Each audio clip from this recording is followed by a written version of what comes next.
ഹൈറിച്ച് എന്ന കേരളം കണ്ട ഏറ്റവും വലിയ തട്ടിപ്പ് കമ്പനിയുടെ മുതലാളിമാർ സമർപ്പിച്ച മുൻകൂർ ജാമ്യ ഹർജി ഫെബ്രുവരി 2 മാറ്റിവെച്ചിട്ടുണ്ട്. യാതൊരു കാരണവശാലും ഇവറ്റകൾക്ക് ജാമ്യം കൊടുക്കരുതെന്ന് ഇ.ഡി. ഉദ്യോഗസ്ഥർ കോടതിയിൽ വളരെ ശക്തമായി ആവശ്യപ്പെടുകയും ചെയ്തിട്ടുണ്ട്. കൂടാതെ ഹൈറിച്ചിൽ ചേർന്ന കാശ് പോയിട്ടും ഞങ്ങൾ കമ്പനിക്കൊപ്പം ആണെന്ന് പറഞ്ഞ് ഇപ്പോഴും മുതലാളിക്കും തട്ടിപ്പിൻ്റെ ലീഡർമാർക്കും ജയ് വിളിക്കുന്ന ആളുകൾ അറിയാൻ ഒരു കാര്യം കൂടിയുണ്ട്. ഇ.ഡി. കോടതിയിൽ കൊടുത്ത സത്യവാങ്മൂലത്തിൽ കമ്പനിക്കും പ്രതാപൻ സാറിനുമെതിരെ വന്നിട്ടുള്ള കുറച്ച് കേസുകളുടെ ഡീറ്റെയിൽസ് കൊടുത്തിട്ടുണ്ട്. കേരളത്തിലുടനീളം കേസുകൾ വന്നിട്ടുണ്ട്. ഇ.ഡി. അറിയാത്ത വേറെയും കാണും.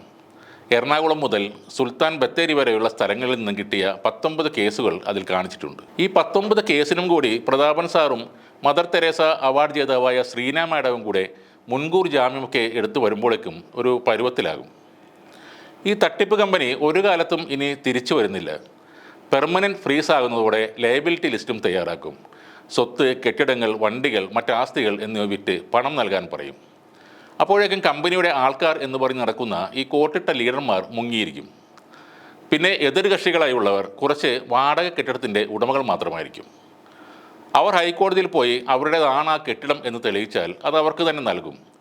അതിനുള്ളിൽ ഫർണിച്ചറും മറ്റ് ഉപകരണങ്ങളും കളക്ടർ ഏറ്റെടുക്കും. അതും വിറ്റ് നൽകാനുള്ള പണത്തോടൊപ്പം ചേർക്കും. ഇ.ഡി. പറയുന്ന മറ്റ് ചില കാര്യങ്ങൾ നോക്കാം. OTT പ്ലാറ്റ്ഫോമിന് വേണ്ടിയുള്ള നിക്ഷേപത്തിൻ്റെ മറവിൽ പൊതുജനങ്ങളെ കബളിപ്പിക്കാൻ ഹർജിക്കാർ വലിയ തുക പിരിച്ചെടുത്തതായി വെളിപ്പെടുന്നു. കേരളത്തിലെ ഏറ്റവും വലിയ സാമ്പത്തിക തട്ടിപ്പുകളിൽ ഒന്നായി ഇത് റിപ്പോർട്ട് ചെയ്യപ്പെട്ടതുകൊണ്ട് ഹർജിക്കാർക്കെതിരെ ഫലപ്രദമായ ആഴത്തിലുള്ള അന്വേഷണം ആവശ്യമാണ്.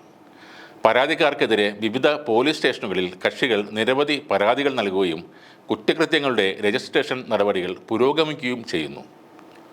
അതായത് കേസുകൾ തീരുന്നില്ല, ഇനിയും വന്നുകൊണ്ടേയിരിക്കും എന്ന്. വളരെ വലിയ ശബ്ദത്തിൽ മോട്ടിവേഷൻ ക്ലാസുകൾ കൊടുത്തുകൊണ്ടിരുന്ന പല ലീഡേഴ്സും ഇപ്പോൾ ഒരു സ്വാത്വിക ഭാവത്തിലേക്ക് എത്തിയിട്ടുണ്ട്. റോഡിൽ മയിലെണ്ണയും പച്ചമരുന്നും വിൽക്കുന്നവരെ പോലെ കൈയടിച്ച് കൂവി ആർത്തിരുന്ന പലരും നമ്മുടെ പഴയ പ്രധാനമന്ത്രി ശ്രീ വാജ്പേയി സംസാരിച്ചിരുന്ന ആ പേസിലേക്ക് എത്തിയിട്ടുണ്ട്. പ്രിയപ്പെട്ട ഹൈറിച്ച് സുഹൃത്തുക്കളോട് കൂടുതലൊന്നും പറയാനില്ല. നിങ്ങളിനി കേസൊന്നും കൊടുക്കേണ്ട ആവശ്യമില്ല. ആദ്യം കേസ് കൊടുത്ത ആളുകൾക്കെങ്കിലും മുഴുവൻ പൈസയും കിട്ടട്ടെ. നിങ്ങൾ ഒളിവിൽ പോയ സാറിനും മാഡത്തിനും തൊണ്ട കീറി ജയ് വിളിക്കുക.